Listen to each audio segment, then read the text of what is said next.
Welcome back. We got off to a good start in the first session, getting oriented at the piano and getting our hands on it to move our fingers and play our first progression.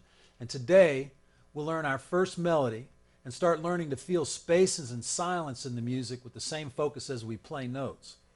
We'll also learn 3 chords, C, F, and G, by name, shape, and position on the keyboard. We're playing things on the piano without having to read music, but now we'll get started with learning how to read music by learning the notes of the treble clef, which are the notes our right hand will be playing. So let's get into it.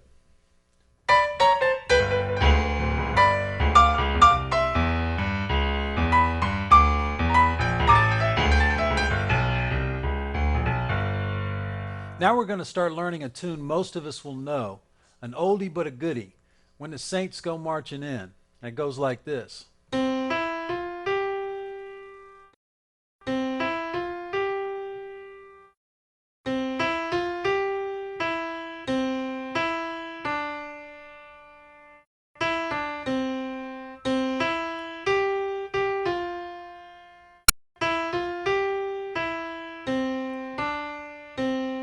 This entire melody fits within the 5 fingers, starting on middle C in this one hand position.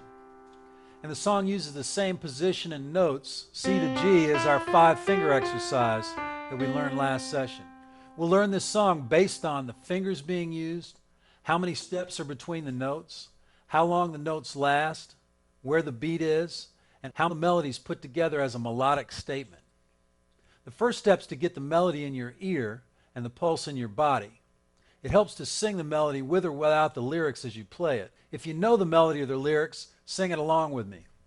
1, 2, 3. Oh, when the saints go marching in. Oh, when the saints go marching in. Lord, I love to be in that number. When the saints go marching in. Hearing the melody and rhythm accurately will connect you to where it sits on the keyboard and help you play it in time with the pulse. Let's start by breaking this melody down into phrases, which we'll do from here on when learning melodies and other elements of a tune. A phrase is a complete musical thought, the musical equivalent of a sentence. Phrases can be long, like this.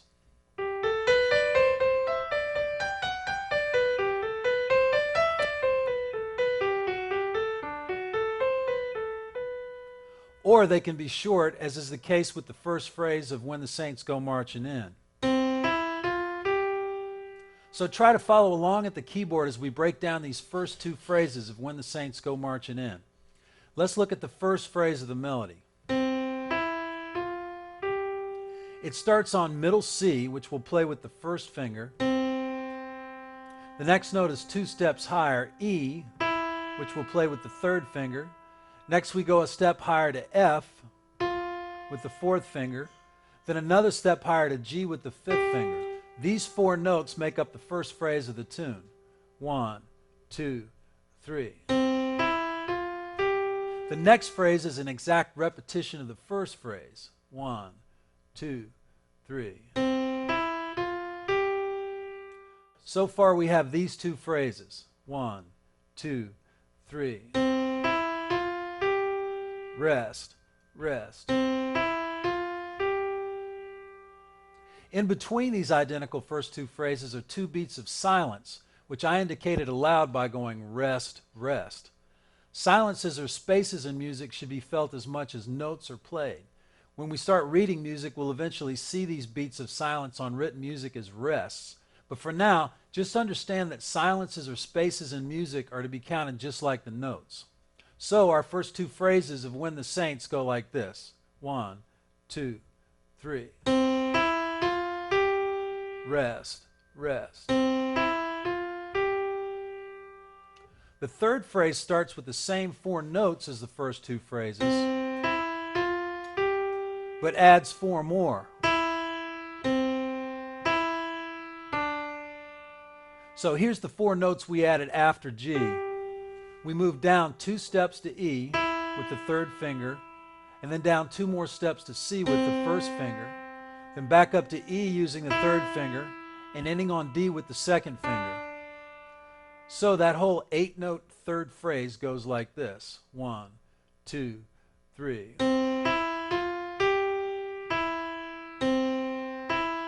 1, 2, 3.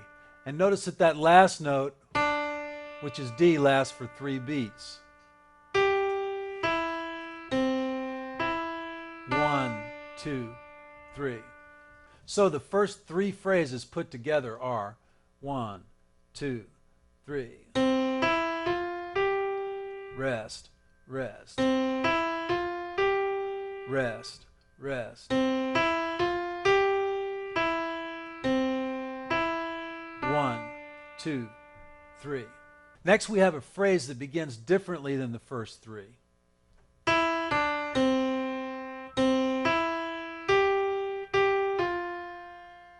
This fourth phrase starts on E with the third finger, goes down a step to D with the second finger, and down to C with the first finger. Next we play the C again, go up to E with the third finger, and up to G with the fifth finger.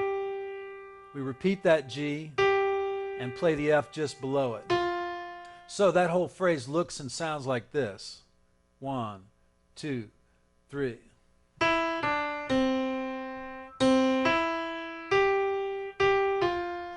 Now if we add that phrase to our first 3, we get this. 1, 2, 3. Rest, rest. Rest, rest. 1, 2, 3.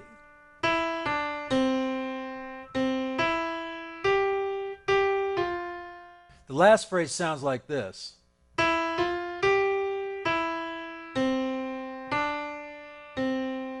It begins on E with the third finger, goes up to F with the fourth finger, to G with the fifth finger, then back down to E with the third finger, then C with the first finger, then to D with the second finger, and we end where we started on middle C with the first finger. So the final phrase goes,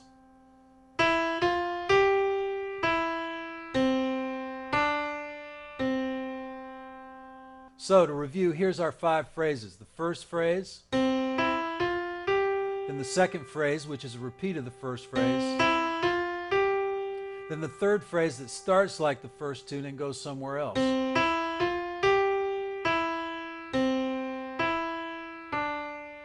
The fourth phrase,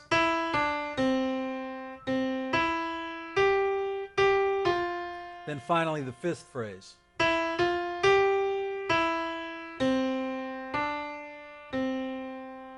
Now we're going to practice putting these phrases together. Let's begin by dropping our hands to our sides, shaking them out a bit, and concentrating on feeling our hands getting rid of the tension. This tune will have a pulse, so we'll begin by establishing a slow and steady pulse. 1, 2, 3, 4, and feeling the beat deep in our body. We'll take a breath or two and move the right hand slowly, and then we'll play the first phrase after counting ourselves in like so. 1, 2, 3. And after we play the notes of this little phrase, we'll feel the 2 little rests to complete it, like so. 1, 2, 3. Rest, rest. Then drop the hand and let it relax. We'll continue doing this until we can play this phrase easily. Then we'll go on to the next phrase after relaxing and counting that one in. Remember that the first and the second phrase are the same thing. So let's play that identical second phrase. 1, 2, 3. Now let's do the same process for phrase 3. Relax, feel the pulse, count in and play. 1, 2, 3.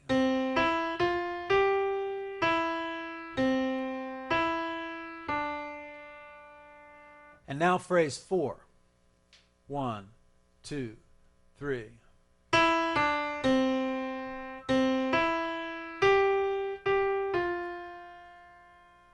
Anytime we stumble on the fingering notes or timing of the phrase, go back and learn it by rewinding the DVD to where I'm breaking down that phrase that you're working on. And the DVD menu is broken down to make things easier to find. And remember, our practice model will be slow it down and break it down.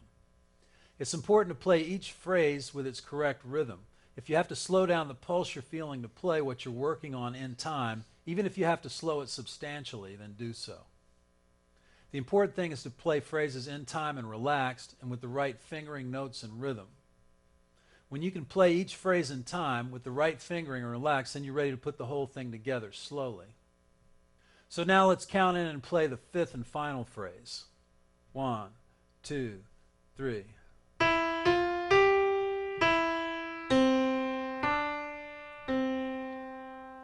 Now that you understand how the whole melody goes, let's try to play together the first two phrases back to back. 1, 2, 3. Rest, rest, rest, rest. Now play those two again, this time adding the third phrase. 1, 2, 3. Rest, rest, rest, rest.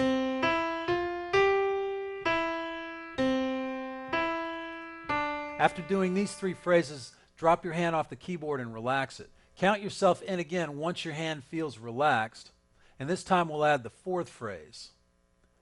1, 2, 3. Rest, rest, rest, rest.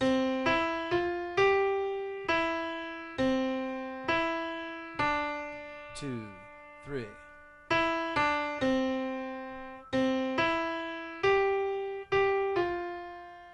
And this time we'll add the fifth phrase to complete the tune. 1, 2, 3. Rest, rest,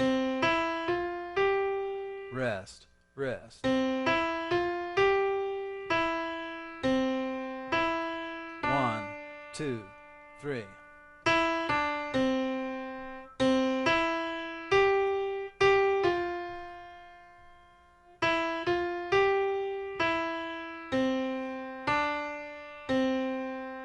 So this was a detailed, methodical way of practicing a simple melody. And that brings us to our next nugget, which is this. When learning a melody or a piece, break it down into phrases and then put them together as slowly as you need to. Gradually work them up to the tempo you want to play them at. The goal is to get you in the habit of mastering the things you practice. This is where you really connect with the joy of music making at any level, hearing and feeling what you play and playing with rhythm and flow.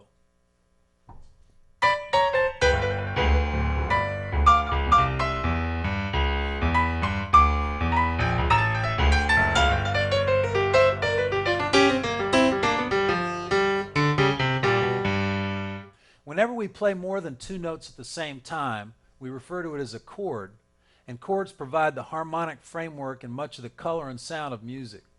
With 88 keys and 10 fingers, the piano gives you the possibility of a huge variety of chords. Here's just a few chords, and we'll be covering these in sessions to come. C major, which we'll cover this session, C minor, C diminished, C2,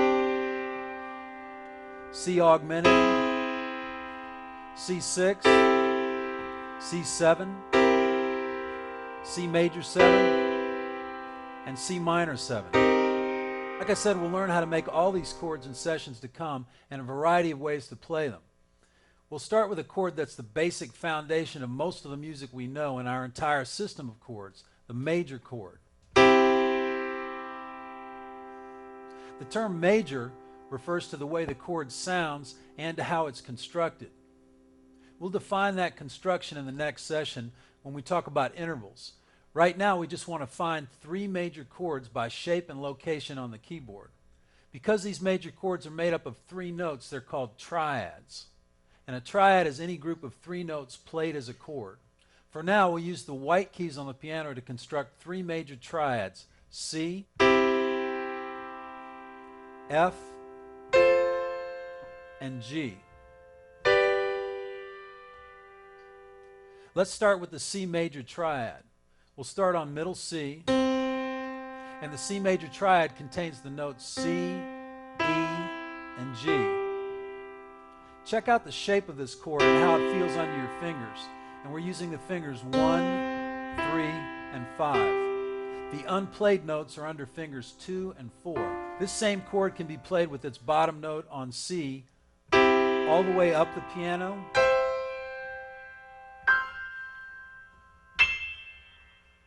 and then starting back on the C triad with the bottom note on middle C, we can play it all the way down the piano.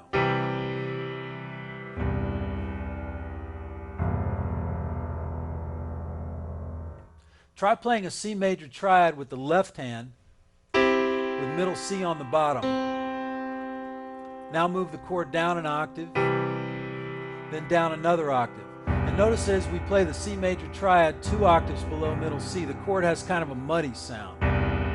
Starting on F, we can use the same shape as we did with the C triad to make an F triad. F, A, and C, and we'll use the same fingering, 1, 3, and 5. As with the C triad, we can make this chord starting on any F on the piano, going up,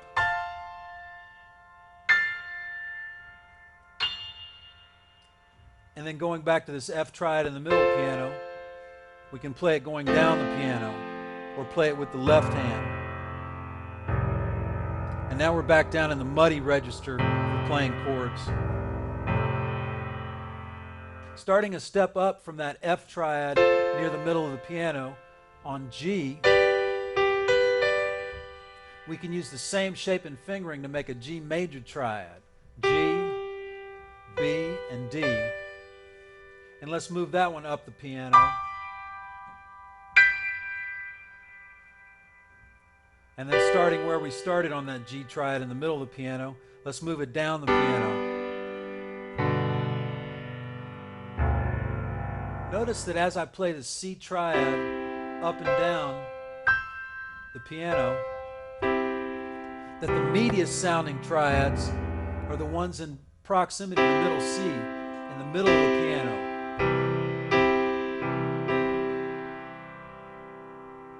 The different notes or pitches in a chord have different functions. So let's talk about the chord tones and their functions for a minute. Triads, like the ones we've been working with, have 3 notes in each chord. And the most fundamental note is referred to as the root. The root of the chord is the letter of the musical alphabet of the chord you're playing. For example, on a C major triad, the root is C. In an F major triad, the root would be F. The way we're playing these chords now, so that the root is the bottom note, is called root position. And once again, when a chord has its root on the bottom, the chord is in root position. The F and G we learned are also in root position, with their roots F and G on the bottom notes of the chord. By playing the chord tones in a different order, for example, if we played the notes of a C triad starting on E and played E, G, and C, we're still playing a C major triad, but now it's in a different position. This different position will be called an inversion of the chord, and we'll get into those soon. The C, F, and G major chords not only share a common shape, but they have a relationship harmonically that enables them to be combined to make the chords of a song. It's harmonic framework. Chords played in a sequence are referred to as progressions, and chords are designated on music or on chord charts by chord symbols. Chord symbols allow us to play the chords without having all the notes written out. The symbols for C, F, and G major chords are the letters C, F, and G. And these groups are most often of 3 or 4 beats. And the group's beats are called bars or measures, and each bar will be divided by a bar line with the chord symbols above the bar. Slashes are written to indicate how many beats within the bar each chord is played. Here's a 4-bar progression written out in bars. The progression is 1 bar each of C, F, and G, and 1 more of F. And there are 4 slashes per chord to indicate each chord gets 4 beats. It's nice to have the flexibility of playing a chord chart or reading notes, and we'll start on note reading later this session. Now let's go ahead and play this progression using C, F, and G while reading the chord chart. We'll play that chord chart with the right hand only. And let's play 1 held out chord per bar while tapping the left foot for the 4 counts of each chord, like this. 1, 2, 3, 4. C, 2, 3, 4. F, 2, 3, 4. G, 2, 3, 4. F, 2, 3, 4, and resolve it back to C. Now we'll play the progression twice and resolve it back to C, so the chart will look like this. 1, 2, 3, 4. C, 2, 3, 4.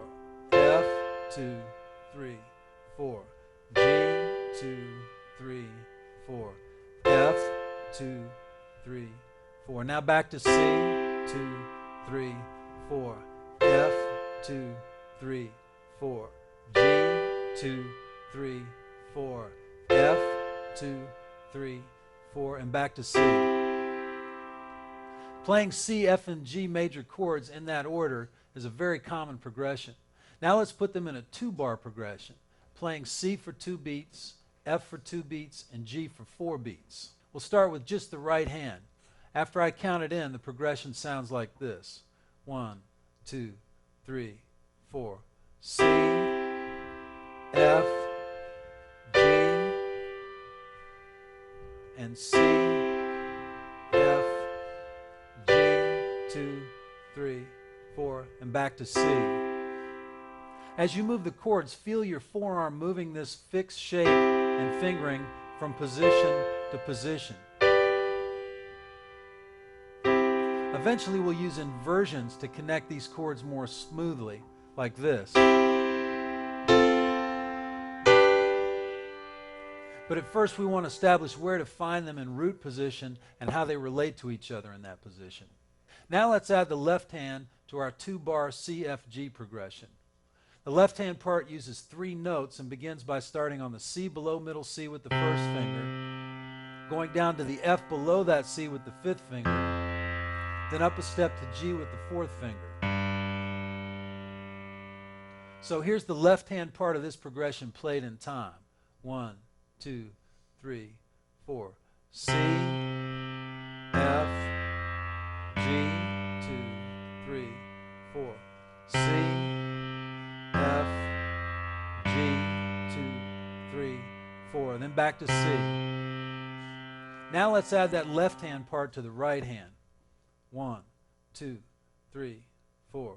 C, 2, F, G, 2, 3, 4. C, F, G, 2, 3, 4. And then back to C. There are many songs that use these 2 progressions, such as Twist and Shout, Good Lovin', and many others. We're playing the progression in the key of C, and a key is the tonal center of a song, represented by a letter of the musical alphabet. The chords in the recordings of those songs I just named may use keys other than C, and they may use other inversions of the chords, but their relationship within the key are the same.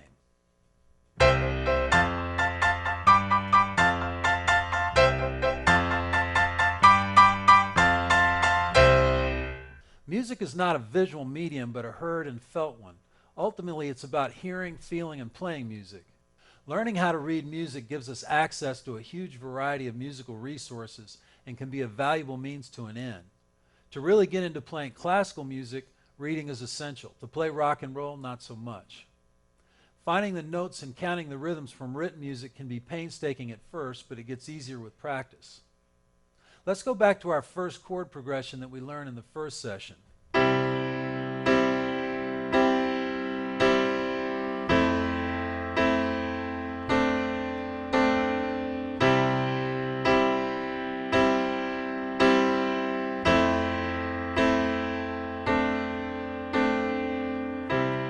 We learned how to play this by rote, but now let's look at it on written music. In conjunction with rote learning, developing the ear, learning how to make chords and connect them, and experimenting at the piano, reading music should be a bridge, not a barrier to your connection to the piano. So let's start building that bridge and begin to learn to read music, starting with the right hand. The notes the right hand plays are usually found on the treble clef, which looks like this. The notes are written on, above, or below 5 parallel lines called the staff, which looks like this. There are letter names that correspond with each line of the music staff and treble clef. And the notes of the 5 lines of the treble clef are, from bottom to top, E, G, B, D, and F. These are easily remembered by the phrase, every good boy does fine. That E is 2 steps up from middle C, so the notes of the lines of the treble clef are found here on the piano. E, G, B, D, and F. And then going back down the lines, we have F, D, B, G, and E. The spaces of the treble clef are, from bottom to top, F, A, C, and E. And they are easily remembered by the word face. On the piano, they're played here. F, A, C, E, and then going back down, E, C, A, and F. Notes found above and below the staff use added lines to show their proximity to the staff, and these lines are called ledger lines. Here's the E on the lowest line of the staff. And here's the first space below the staff, which is D. If I go 1 note lower, I get to the first line below the staff that uses a ledger line, and that's middle C. Now let's go above the staff. Here's the F on the top line of the staff. The first space above the staff is a G. If I go 1 note higher, I get to the first ledger line above the staff, and this is the note A. Reading music involves translating where these notes on and around the staff are found on the piano, along with the rhythms they're played in and their dynamics and articulation. Since we've been introduced to the notes of the treble clef, let's look at the notes of When the Saints Go Marching In, written out on the treble clef, and as I play it down, watch these notes go by on the staff. We won't worry about reading the notes right now, or rest values and their symbols. We'll get into that later. I just want you to see the notes of this melody we're learning on the lines and spaces that indicate them on the treble clef. 1, 2, 3. Rest, rest, rest, rest. 1,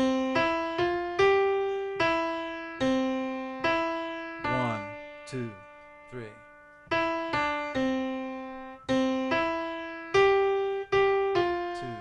3.